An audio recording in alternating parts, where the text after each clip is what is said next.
Hi, everyone. Welcome to the second panel of the Striker Texas Soccer Summit, the Texas Soccer Summit by the Striker. My name is John Arnold. I'm very excited to be joined by figures in the academy of all three of the MLS teams in the state of Texas. We're going to have a discussion about creating the national team stars of tomorrow, how MLS Next fits into all of this, and what even is player development anyway. I'm really excited to be joined by a fantastic panel.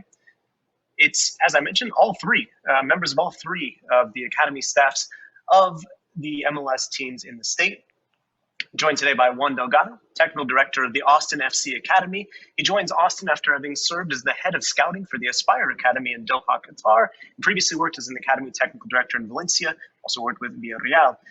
Gall is with us from FC Dallas. He joined FC Dallas in April of 2017. He currently works as the boys director of coaching and the U19 Academy head coach, and previously coached Marcus, the powerhouse here in DFW area. And Holocher in Houston was with us. He's the Dynamo Academy director and has been since July of 2018. Previously worked in a position with the San Jose Earthquakes. Gentlemen, thanks for joining me. I'm really excited to have you all with me and excited to dig into the topic today. I guess I could have done that one at a time. So you guys could have said like, hello, individually. Let's do it. Juan, hello. Thanks for joining me. Thank you. Thank you very much for the opportunity. It's a great pleasure being here with you guys and trying to learn, from the experience of my colleagues and from the audience as well. So thank you. John, thank you for joining us as well.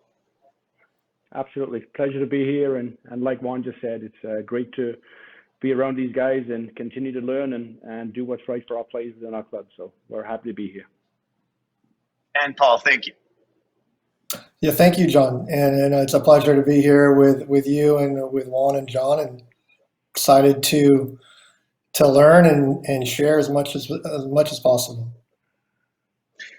Now that the formalities are out of the way, we can begin our discussion, and we want this to be sort of an open chat. If you guys feel like you want to jump in after someone's point, we're going to get you in there. Feel free to jump in. I wanted to start off letting you guys all explain a bit about your roles and what exactly it is you do. You all do slightly different things, but have sort of the same end goal. So if we could start with Juan, you've got a different challenge, I think, than the other two guys in some ways, in that Austin FC barely exists, right? A very new club. You haven't had time to build up the academy, to figure out where everything is going, but your title is technical director of the Austin FC Academy. Can you kind of tell us what you do and what you see as the end goal for your role? That's awesome. Thank you. Very good question. Let's start with the end goal. I think is more inspiring. And the end goal here for us is, again, our mantra is to put a player in the 2026 World Cup, which is a very bold do the time frame, but I think we need to stretch ourselves when thinking about big goals, and don't be afraid to fail. So we set this goal overall, and the vision of the academy is becoming a reference in the country for player and coaching development too.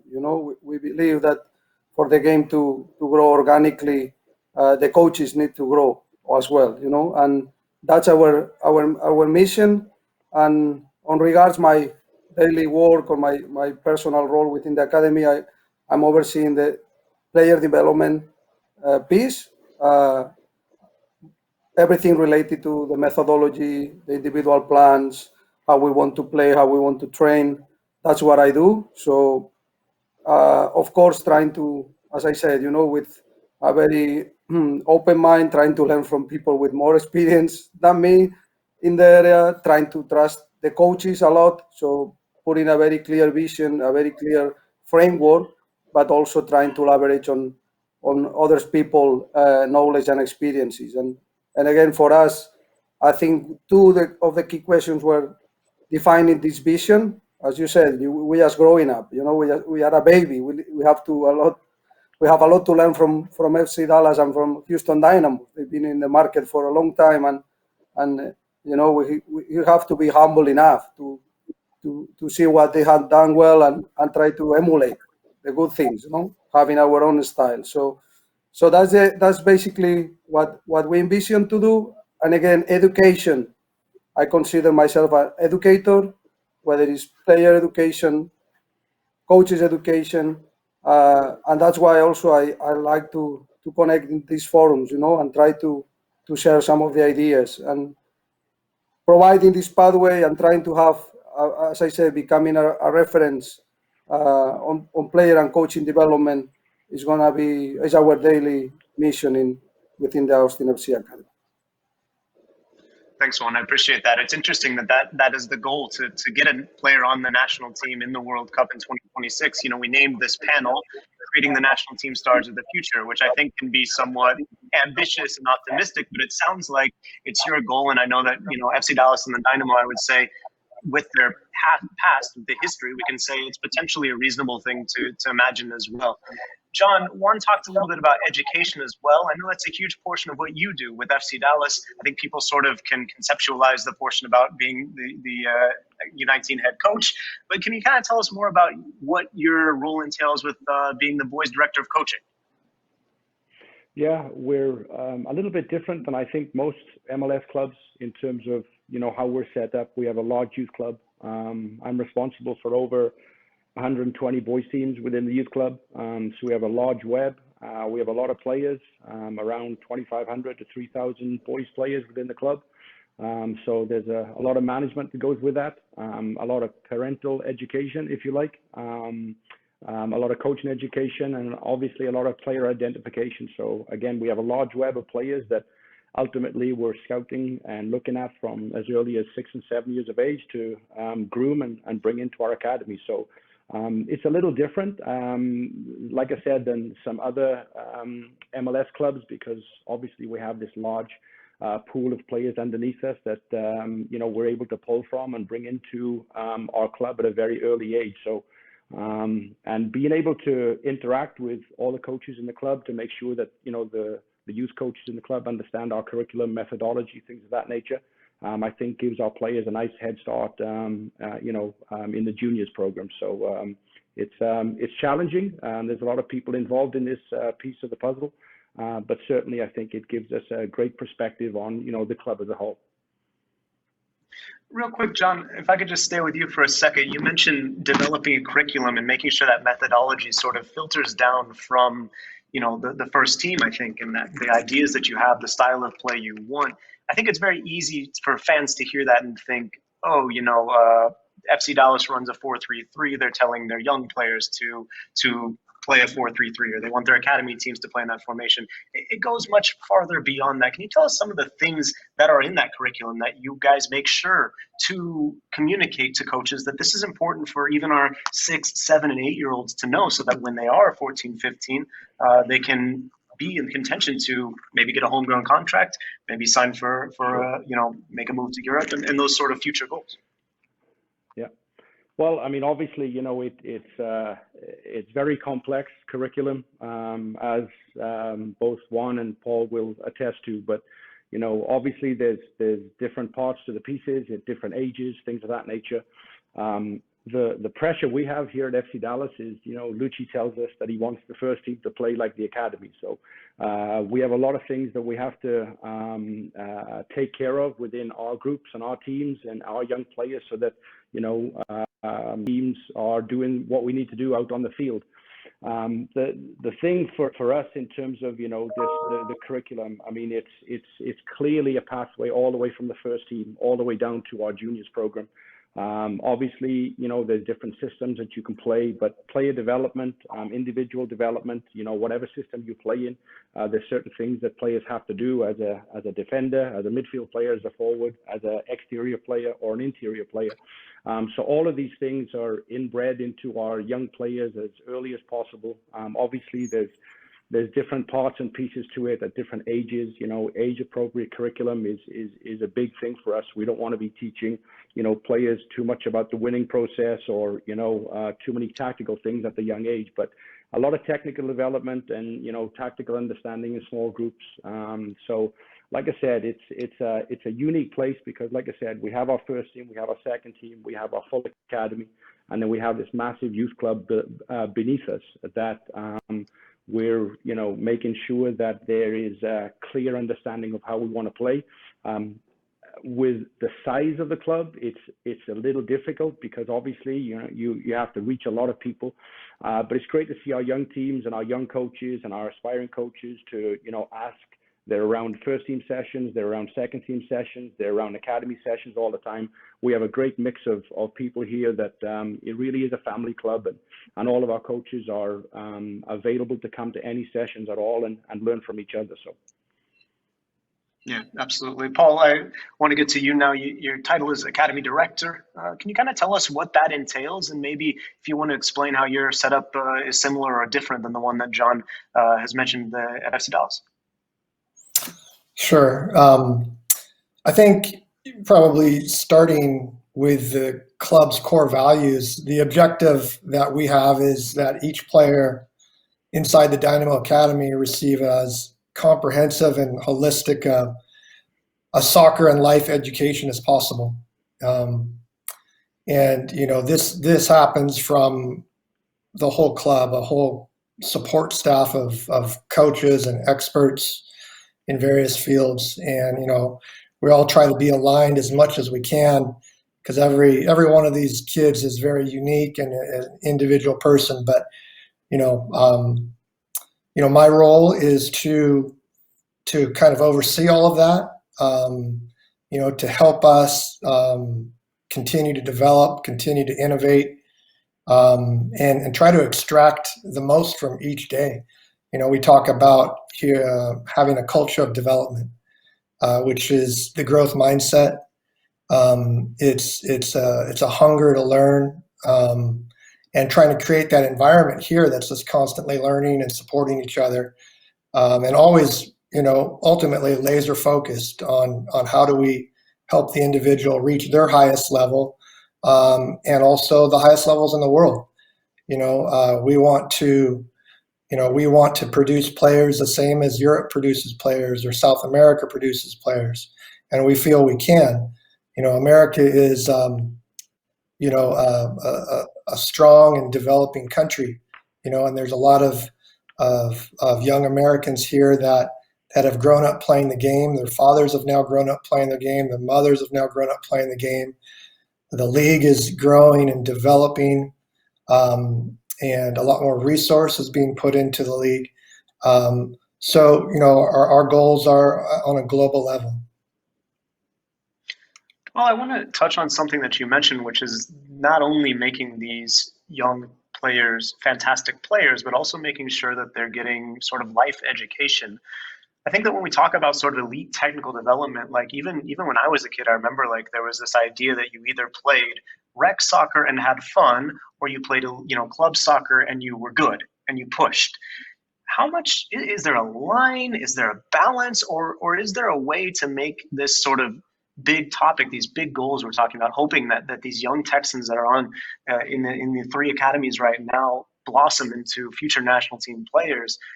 If they do that and they're unhappy people, or if they do that and they don't love the game, maybe we haven't achieved our goals, right? Is there a balance or something that you guys try and get right with these young, impressionable young men?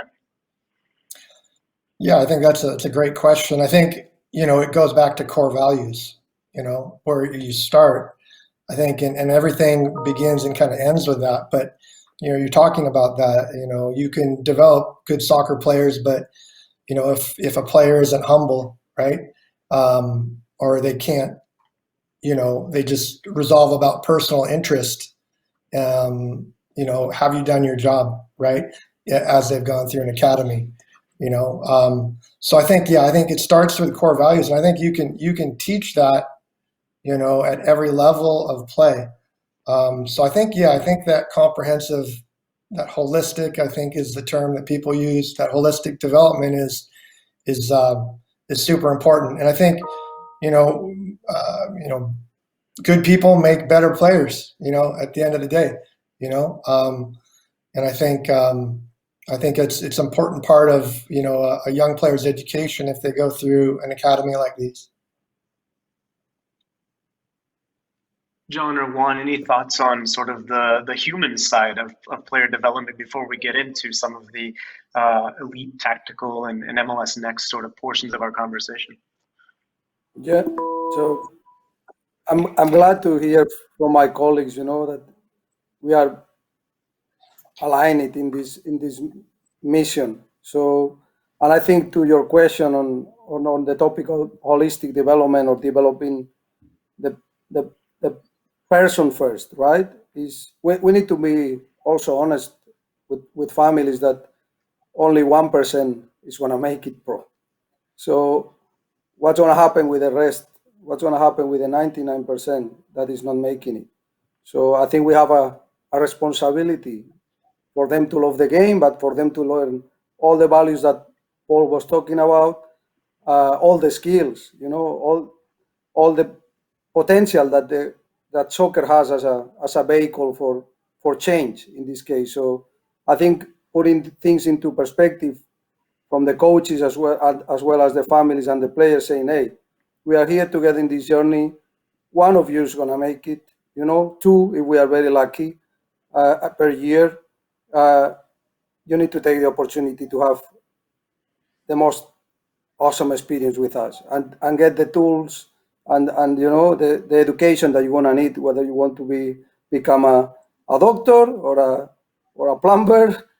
Get these values with you, build relationship that last forever, and that's we're here for. We are elite, yes, we want to produce players, yes, this is the reason we, let's say, exist, but the reality is we have to have an impact through soccer, and this goes beyond producing players for the pro level. John, I want to ask you a kind of big picture question, which is sort of what do you think of, or what does youth development mean to you? I feel like it's a phrase that gets thrown around a lot. We talked about, the U.S. didn't make the 2018 World Cup because of, youth development issues. And there was, a clear kind of talent donut where you had this generation of guys like Texan Clint Dempsey, guys like Michael Bradley, who were fantastic players, served the national team well, and then, maybe we're not at their peak still. And then you had this new exciting generation that I think, FC Dallas product, Weston McKennie is part of, Christian Pulisic is part of, Tyler Adams from the New York Red Bulls Academy is part of. And you did see this gap, but what did that mean? What does youth development mean in general? I guess kind of when you hear that phrase or that buzzword, what do you think, or what do you think people need to understand about it? Well, I think it's, any club that has, aspirations to continue to be successful over the years has to do the right thing with the young player. Youth development for FC Dallas is obviously a key component for us. It's really the core value, I think, if you like, in terms of putting players in the first team, not only putting them in the first team, but being successful in the first team, playing on the national team. Obviously, the likes of Weston and Reggie and now Brian, who's gone over to Roma.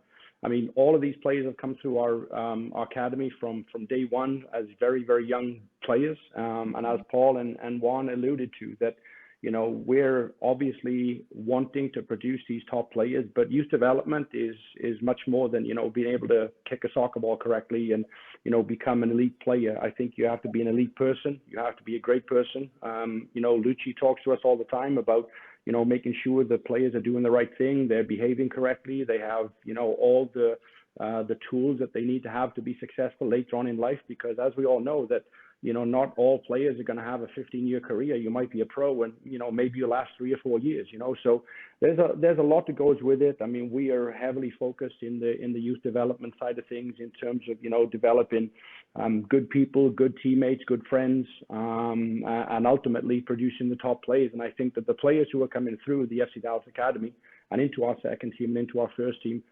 really do epitomize what youth development means to FC Dallas. We're good people, we work hard, and of course we're competitive, and we want to win games, and we want to challenge our players to the utmost level.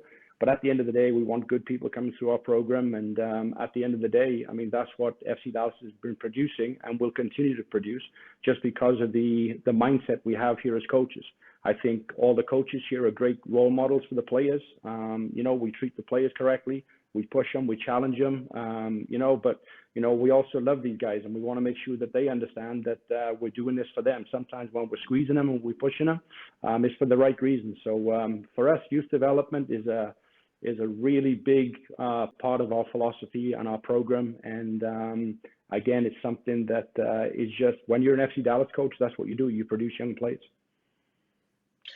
Paul, John listed some of the impressive kind of alumni from that FC Dallas Academy that in the past few years have been, going to big European clubs or sometimes just helping the first team. There are some great products that have come out of the Dynamo Academy as well, but you can't yet do that same list of, Brian Reynolds gets sold to Roma, Weston McKennie comes to the Academy and signed to Schalke as an 18-year-old on a free, Reggie Cannon going to Boavista. What will it take, or maybe, I don't know about how far are the Dynamo from being able to do that, but what's going to happen in the Dynamo Academy to where the next time we're having this chat, you guys also are able to list off some players who have either been sold to Europe or are making big contributions with the first team? It's a good question. I think, I could answer that many different ways, but I think, it takes time and it takes effort, to really effectively develop players to that level. It's a step by step and a long-term vision, so, I've been here for just over 2 years now, and I think we've made some very good steps inside the academy, as developers of players. I think we want to just be very, we want to lead by an example of just being very consistent and caring and have that long-term vision in mind. There's obviously some very, structural things that are also very important to helping develop players. You need to have a system and a structure that allows players to get the opportunities that they need to be challenged on an individual level, whether that's the U23s that are potentially going to be coming here in the coming year. We've never had that opportunity here at the Dynamo to have that fully integrated vertical pathway. And I do think that's going to make a big, big difference for us, a very positive difference for us as we see young players that would be in a U19 game now playing with professionals, So I think, we have to create an environment that's demanding, it's challenging, but it's also patient and diligent, and I think, I'm very bullish on, the young players inside of our academy right now, so now it's about us continuing to do good work with them and providing them opportunities to get onto the fields where they're showing their professional qualities. I think all of us are bullish on the potential of Texas continuing to produce these players, putting players in the World Cup, kind of being a leader in a lot of ways in player development. This as a state, as a region, whatever you want to call it. Juan, I want to ask you about that because you have experience in Spain and have been spending most of the last, decade in Qatar, where I think the project is kind of trying to make sure that the 2022 World Cup, the national team is set up well, but also down in the youth national teams. When you got here, Juan, what did you notice about the Texan player, and how have you sort of found the state, I guess, of development and youth soccer in Texas? That's a great question. Thank you. Well, I'm still learning, to be honest. I'm here just a year.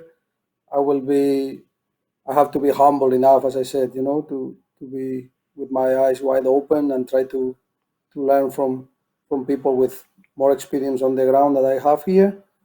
To me, quality-wise, I think we have great talent. If you compare it with my previous experiences in Spain and in Qatar, I mean, if I compare it to Qatar, we are far more advanced in talent pool and talent level.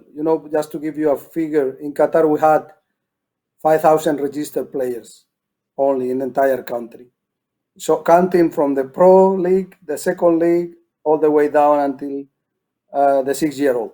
So 5,000 is less than a neighborhood in Barcelona, right?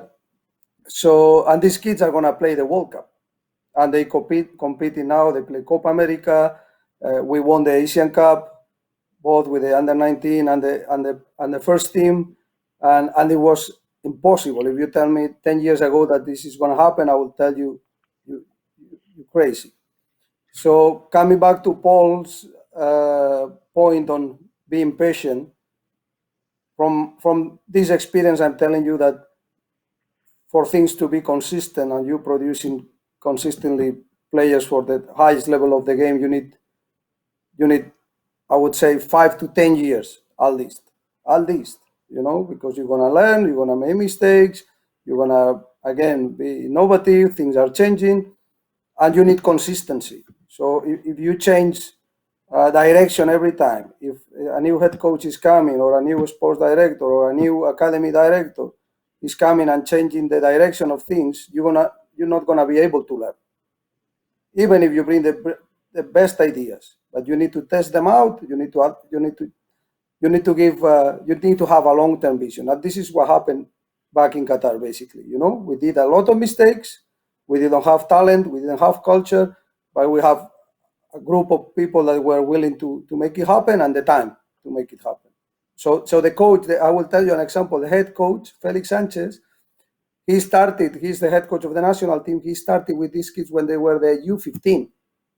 He's been 12 years with them, all the way up with them. So this is a beautiful story that exemplifies what we're talking about here, right? So I think talent is here. I think we have a big challenge in terms of competition, and that's where MLS Next come in place. And I think at the same time, I'm talking about global, nation-wise, because the distance are huge. It's hard to play the best against the best. If you go to, I always put the same example, why Uruguay is competing consistently at the highest level. 3 million population. Do you think they train better than we do here? I don't think so. Do you think they have better facilities? I don't think so. But they are able to play the best against the best from 8-5. So when they are 5-year-old, the best players are playing against the best. And the collective consciousness of we can make it is there in the DNA. Everyone has an uncle, a cousin, a friend that has made it. So the ceiling, the limitation that they have is they set it up higher than we have set it up right now here. So to me, coming back to the opportunity, talent is here. We have good coaches. We have the opportunity for us three, and to compete against each other, which is also something we need to take advantage of, because in other states they don't have it. And you have to see how Houston kids play. This is awesome to see. You have to see Dallas level. This is awesome, so they have quality, they understand the game. So for us, it's a big opportunity, and I wish to play them 10 times a year, and the other piece of the puzzle is we are very close to Mexico, which allows us potentially, when pandemic situation gets better, to also think about how can we leverage on that. So geographically speaking, within the country, we have a big opportunity. I think we need to think as a team, and we need to think on 2026 as the opportunity for Texas as a state, and we three as a let's say the reference on youth development to work together towards this goal. And I think if we do things right, we're gonna be very proud, because again, I know personally the national team coaching staff. I know they're doing a great job. You guys have to see also the evolution of the game. The last calls in Europe, only players from Europe were joining and able to make a national team squad. It never happened before. So we have break this ceiling. What we're talking about Uruguay, now we have the McKinney's and the Pulisic. And it never happened before. It was very sporadic, 1-2 players. Now we have 30 players in there. So the idol is closer. The ability for our kids to dream and to see themselves making it is closer than ever, have been. So again, I think we need to dream big, try to play a lot of competitive games, and work together to make this dream coming true. The Uruguay example, of course, is so compelling because any football fan can think of 5 to 10 fantastic Uruguayan national team players. I read an article in El País the other day that said, an absurd percentage of players, of Uruguayan males are professional soccer players. They have a crazy percentage of the population not only playing and sometimes playing at an elite level, but also playing professionally all over the place. I think the challenge that Juan, you mentioned is sometimes in the United States, the distance, because, Tavares in Uruguay regularly convenes these camps of youngsters in Montevideo, where 1/3 or something like that of the population, or maybe even half, already live, right? John, that's not an option in the United States, where it's so big, it's such a huge country. MLS Next is something that maybe will get players more of that high-level competition. You worked well, and FC Dallas can point to many, many DA titles. Now that the situation is changing a little, can you tell us a little bit about what MLS Next is looking to accomplish? And from your perspective, if it'll work, if it'll be good, what should we think about MLS Next, John? Well, I think that the fact that the league has taken over the platform is always a positive. Obviously, these the guys at the league level are interested in player development. They're clearly communicating with the clubs on what they're looking for, how they can help us, things of that nature. So, the situation obviously hasn't changed that much in terms of the platform DA into the MLS Next. But I think that over the next coming years, I think there's going to be a big change, with the support from the league and the support from the league staff, maintaining standards, making sure the high-level games, making sure that there's more MLS competition amongst ourselves. I think these are all, key components. And as Juan has, rightly said, at the end of the day, it's all about competition. We from under 10 are taking our teams to Mexico, to Brazil, to England. We're taking them all over the world to make sure that they're exposed to the game at the highest level. Obviously, before the pandemic, we were able to do that, and hopefully we'll get back to that soon. But competition is key. Again, we're close to the border, so we're able to go south and play a lot of great competition against, really historic clubs that have a lot of history and passion that I think our players are really starting to understand what that means now. We don't just have talented players, but I think we have players who are clued in with the world game because they've been around the world. They played against these, great teams from Mexico, from Europe, from South America. So again, competition is the key, and our hope and our goal, and for sure, I think that's what the plan for MLS Next is, to have the best competition moving forward to help elevate our players to the highest level they can play at. Well, maybe I should have gone to you after chatting about Uruguay, because of course Tab Ramos, with his Uruguayan connections, I know he's compared the Houston metro area to that country as well, pointing out that, hey, our population in just our city, our area, is actually bigger than the entire country of Uruguay, and yet Uruguay is winning, is competing on the international level.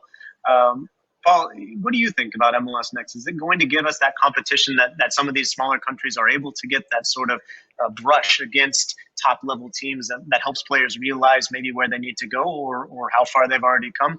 When you see and saw the rollout, Paul, what did you think, and what should fans expect from MLS Next? Yeah, well, first of all, as far as the MLS Next, I think it's going to develop into a fantastic platform, because of the people that are leading it and the fact that, they understand development, they understand what, this highest level player needs, which, like John said, is a lot of competition and a lot of, development for coaches, to improve players. But I think your point there about Uruguay is a really interesting one, because what you're talking about is culture. You're talking about, a culture of a country. And, when you think about the United States, we're not a country, we're a continent, and I think that's why each major metropolis city should kind of treat themselves as a country, So that was the first thing that I kind of started to think about when I got here and was trying to wrap my head around Houston was, man, we got 6.2 million people here. This is a country. right? So, really kind of diving into what the city's all about. What's the culture here in Houston? How can we support our culture in Houston? Because it's not just about the elite player, it's about the developing players, it's about the grassroots players, it's about the players in the formation. All that is critical to the long-term development of our city, our country. So, whenever we talk about, developing national team players, I actually look at the very, very bottom levels, not the bottom levels, but the grassroots levels, the base, and is that being developed well? And is the programming good? Is there enough good developmental ideas going on at those ages? So, um, you know, every country is different. Uruguay is different than the Netherlands, right, or Spain. They got the baby leagues in Uruguay where they're fighting and competing, like crazy at the young ages, which might be a very different philosophy than in Belgium, right, where they don't keep scores, right? But both those countries develop players, right? So, I think the key is really, each area might have their own unique culture, and all you can do is try to positively support and develop that culture. John, it's interesting, Paul's point about sort of thinking about the Houston metro area as a country and, with a bigger population than Uruguay and even some of the European countries. He mentioned the culture, which I think is very important, and that every kid seems to want to grow up being a soccer player and has those examples, right? Maybe you're from the same neighborhood as Godin or Suarez or Jimenez, whoever it is. In America, we also have the difficulty of, hey, a lot of these kids want to play American football. A lot of these kids want to play basketball. But it's very tired, I think, for soccer fans and I think people in development to hear this sort of consistent refrain of, oh, what if our best players play?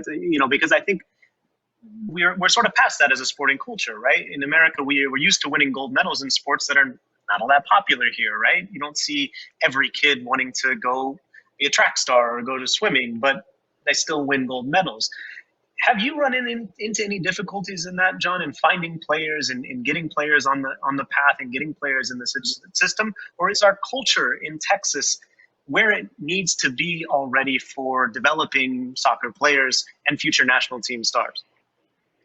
I mean, that's a tough one. Obviously, we'd like more kids playing soccer. Of course, we have the other sports that are very popular in this part of the world. The basketballs, the footballs, you go to watch any college football game and there's 100,000 people in the stadium. So obviously that has a big draw for young athletes. But it's changing. I mean, we are getting a lot of kids within our young program, in our juniors program, that are very athletic, that maybe 10 years ago would be, shooting a basketball or catching a football. Now they're playing soccer. And I think that we're doing a really decent job here at FC Dallas of creating a culture that players want to stay. They want to keep playing football. They want to continue their pathway. They want to come up, something else. So we know that, not all of our players by any means are going to be pros, but, we give them that feeling. We give them that support. I mean, obviously we have a clear pathway. We don't even have to talk about it much anymore. It's in the media. I mean, players know.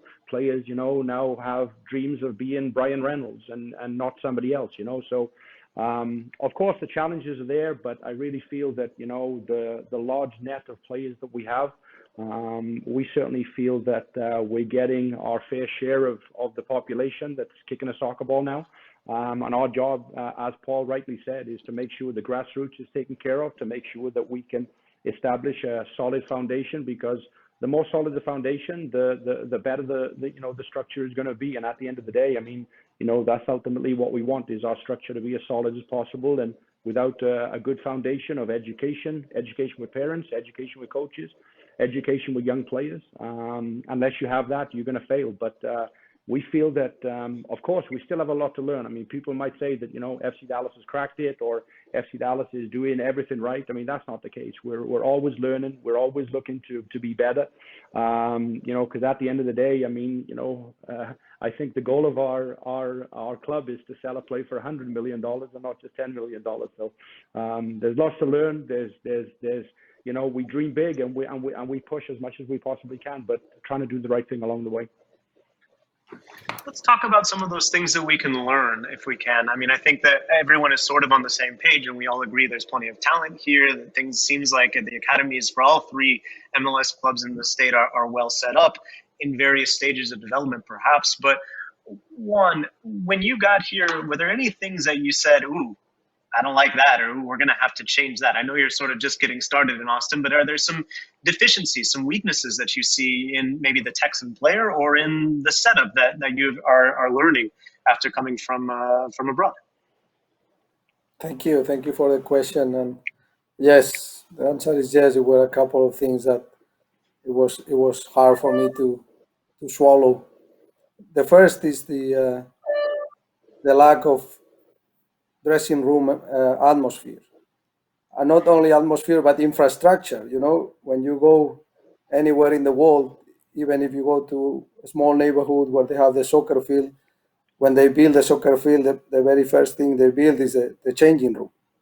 So people and culture, as we said, creating this culture, this soccer culture is all around the sense of the club, and the sense of the club is one of the big components is the dressing room piece, the locker room piece, where players get together, they play music, they discuss, they shower up. So this was the first thing that I was missing, to be honest, and I think it's something to consider if we want to create a soccer culture. And the other piece was what I call it the microwave style. So people was coming, they were on the cleats already, they train, and they go. So it was no a reflection time. When I started watching youth soccer all around Austin and trying to see common practices or a trend, and the trend was, okay, that is driving me to practice. I enter 5 minutes, my boots are on, I play, I train. The coach stopped many times during the practice, but there is no questioning, there is no reflection, there is not a moment to think and to provide this ownership to the player, And again, this is generally speaking. I don't want to, as I said, I have a lot to learn, but this is the two aspects that I identified, the two opportunities. It was one, okay, how can we replicate this changing room atmosphere? And since we didn't have the facility ourselves, so we bought these camping tents, and we tried to replicate the atmosphere where, okay, this is a safe place for you to be. This is where we're going to show you the session. This is where we're going to even project some videos at time, So we create a classroom moment, and we part of the training session is the classroom moment, whether it's to introduce it, to have the one-on-one meeting. So this was one of the ways of tackling both the lack of locker room culture and the lack of reflection time. Yeah, I never thought of it. First of all, you don't need to apologize because my question was give us a criticism. So you did that, and I appreciate it. I never thought of that, Paul. And Houston is such a suburban, has so many suburbs and is such a driving culture city. I think that plays into it where, you got to get your kid to training and then maybe you got to drop brother off over here at the other sport. Have you noticed that, or are there other things that you've noticed that kind of contribute to or are different maybe than challenges facing other places in the world as far as development? Yeah, for sure.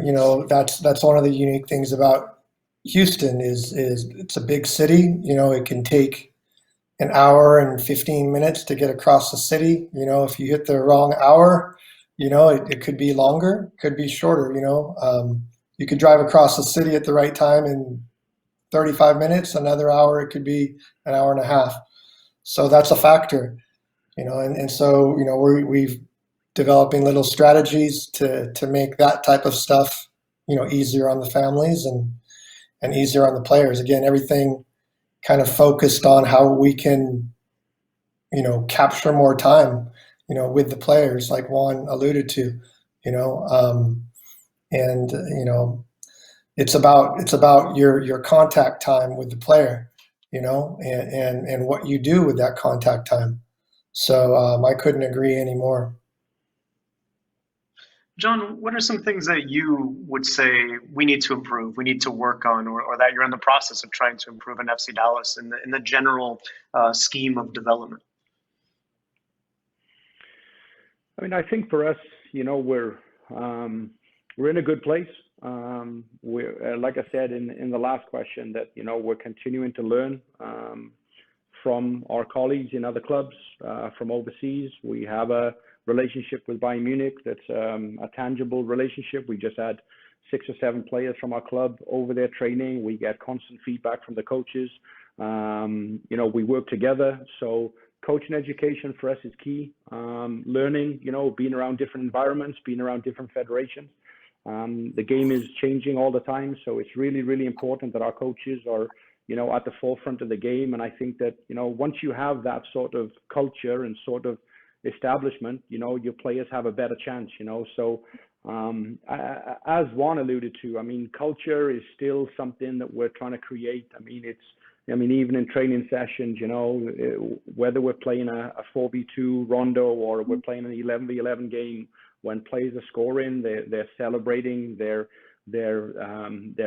having an emotional attachment to the training session, and I think that we continue to do that day by day and week by week and month by month and year by year.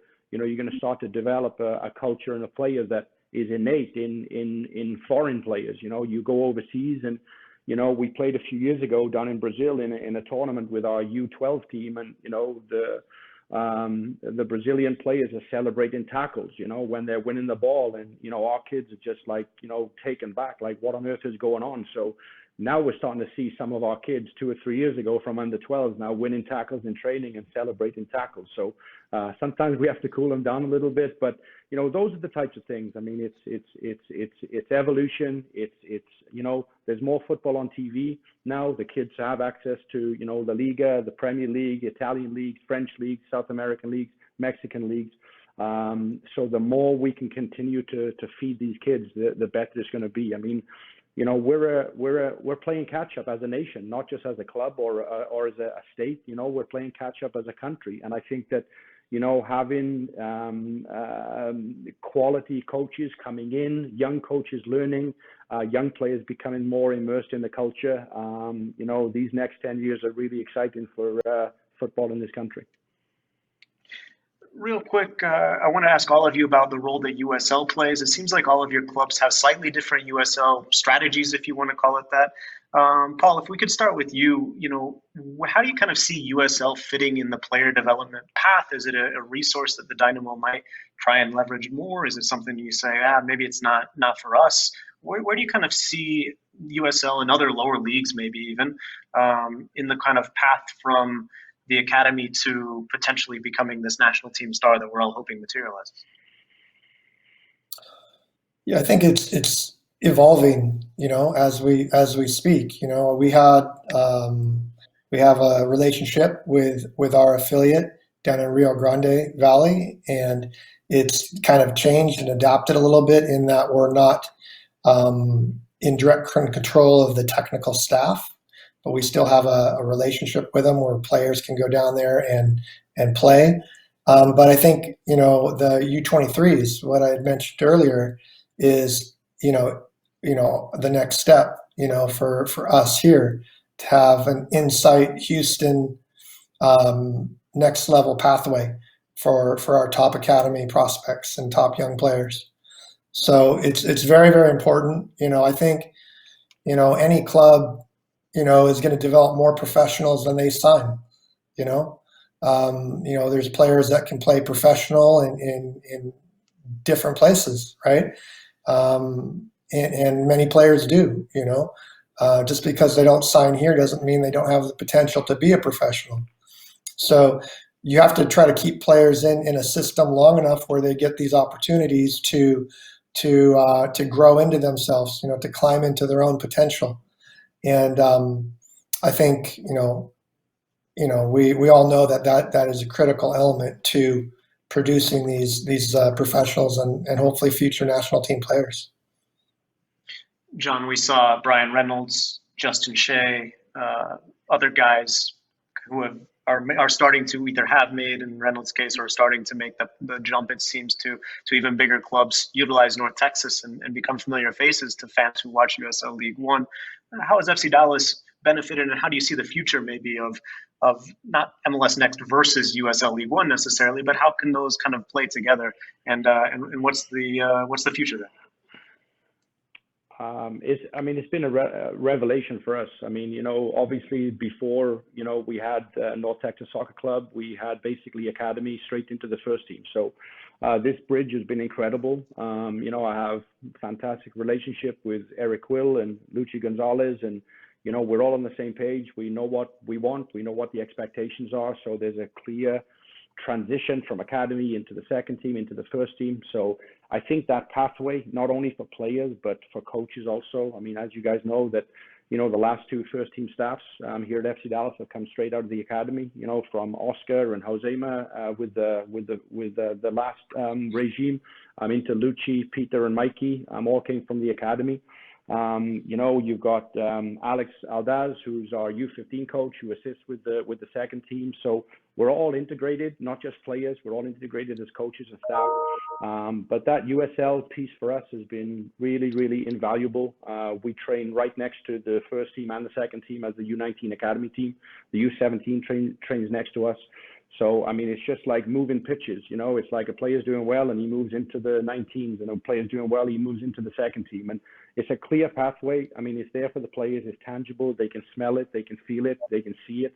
So USL League One has been that, great jump from the academy to the first team for us, simply because now we're playing in a league. A lot of our young players are playing against men who have a lot of experience. Maybe 10, 15 years as professionals, and they're still playing in USL League One. So playing in front of a few thousand fans that are going to heckle you, when you're away and going to give you a hard time as a player. These are invaluable experiences for our players who are, not just now playing in front of their mom and dad out on the, field 5 here at FC Dallas, but, now they're playing in a stadium, around the country, playing against men and playing against fans who don't want you to do well and don't want you to win. So these are all things that are critical for a player's development. And you can't just be a good player. You have to be able to, understand the pressure and make sure that you can perform under pressure. So. Juan, how have you kind of seen or how do you see the potential of USL and other lower leagues here? Obviously, it's a different setup, but it seems like Spain, with Barca B and Castilla for Madrid and all these different clubs. It's a different sort of approach in a way, but in some ways, like FC Dallas and North Texas have sort of formed this relationship. What role can the American lower leagues play, Juan, in player development and in making these future national team stars? Yeah. I think my colleagues already answered it. I think the right answer in this is having a clear transition. So if they serve this purpose, that's going to be great, because if you want to become a world-class top league, you cannot expect your kids to be from under 19 to the first team. This is not happening. This is not happening anywhere. Not in England or in only the exceptional players that is fine, to have this jump, but the natural development is having this bridge, or having this previous stage, right? And again, talking about Spain, second league and Segunda B, the third tier has been a brilliant platform for great players, and I remember my time in Valencia where David Silva, we loaned him to Eibar. Eibar was second B at the time, and he was tough. He was a very technical player. He was an excellent, super smart decision maker, but he lacked this ability to win challenge, ability to deal with pressure. So, and Eibar was completely the opposite that he was. So it was tough. It was rainy. It was hard for him to go with it, but I think was a crucial piece of his development as a player. So coming back to your question, I think having this clear pathway, whether it's USL or MLS2, is crucial for our academy graduates to have the chance. And the second piece is not everyone is going to be ready to make it to MLS, but they will still have the chance to become professionals at a lower level and have a 10, 12, 15 years career, and I have my colleague Diego Restrepo is our goalkeeper coach now, and he's been enjoying the game at the USL level for 15 years, So again, we don't need to think only on how to produce players for the national team in this case, but also how we can retain players at other levels of the game and they can have a career too. So I see the opportunity there. This is the hardest question I'm going to ask you guys. I want you guys to give me a 1 minute or less summary of what we're missing or what you think we need to add to the discussion as we continue these chats. Paul, if you could go first and just tell us what else do we need to be talking about when we're talking player development? Well, I mean, the reality is that truly effective player development is going to come through a systematic and deliberate way of doing things rather than a random approach, kind of what these guys are talking about. When I was a player growing up in America, I went off to college and I became a pro after college at 21, Now in the United States, we have academies, of professional academies. We never had that when I was growing up. So there's all these opportunities that are coming, So, I think our country is primed for a lot of fantastic things in the future. But I mean, there's so many different topics to that. John, you could talk about how to develop players, methods to develop players, all these different things, right, to improve the level of development, right? Another one that we touched upon was how do we get more players to play the game from an earlier age, right? I always like to say that we're like Sherpas. We can guide, we can support, we can climb next to the players, but ultimately they have to be the one that climb the mountain. But we have to create these pathways for them, and I think it's very exciting time in our country. John, 1 minute. What are we missing? What should we add?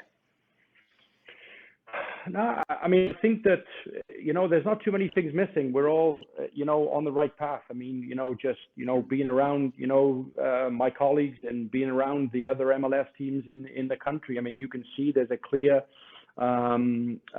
determination to push players through, to be better than what they have been in the past. I think that, of course, we all want to win and we all want to compete. But at the end of the day, I think we're more concerned these days about player development and pushing players through. The more education that we can have as coaches, I think is going to benefit the players. Obviously, the better teachers you have, the better coaches you have, the better the players have the chance. So I think continued education and continuing play development will put us on a good path. And Juan, your 60-second summary of what we need to talk about or what we'll talk about next time we chat. Awesome. So first I want to leave a message here, and I was thinking about in 2014 final of the World Cup, out of the 11 players from Argentina national team, 8 were born in Rosario. And again, it's a different culture, but we guys should dream on having a picture like that of Texans players on 2026. So that's the first thing, thinking as a collective here, trying to serve this purpose. And what I feel we have an opportunity as well, we talk about player education, coaches education. I think parents education is crucial in this country too, and educating them to have the right expectations, educating them on how they can help their kids the most, and again, the pay-to-play model have created a culture among parents, which is sometimes crashing with the culture we're creating here at the elite academies. And I think we need to spend some time giving the tools to parents to understand how they can make their job better. I want to thank Juan Delgado from Austin FC, John Gall from FC Dallas, and Paul Holocher from the Houston Dynamo. Guys, I really enjoyed this discussion. Stay tuned to the Striker Summit, the Texas Soccer Summit. Next up, we've got Paul Least, who's going to be discussing college soccer. And with this academy path that we're talking about being existing, will that path survive? He's going to have an hour-long panel coming up next. But thanks again to Juan, John, and Paul for their perspectives. If you missed this conversation, if you're just tuning in, it will be archived here on this exact same site, so you can catch it there. But for now, I really appreciate you guys watching. Really appreciate our panelists for joining us. Thank you. We'll talk to you soon. Thank you. Thank you, guys. Thank you.